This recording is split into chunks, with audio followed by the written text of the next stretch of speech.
So the LaunchPad program is a series of 3 courses that a student takes at the end of their senior year. It helps the student to take their company from the initial inception of the idea all the way through writing a business plan, building a prototype, until at the end they come out with a fully fledged business that they can take out into the world. The faculty in LaunchPad are great. It's very clear just from speaking with them that they have a wealth of experience in the world of business, and they are ready to share that with you.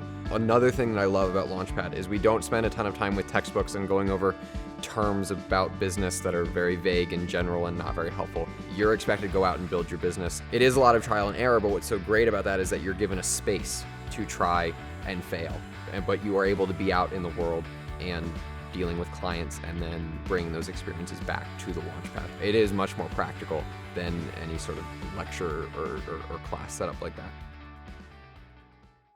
There's 3 critical components to the LaunchPad sequence of classes.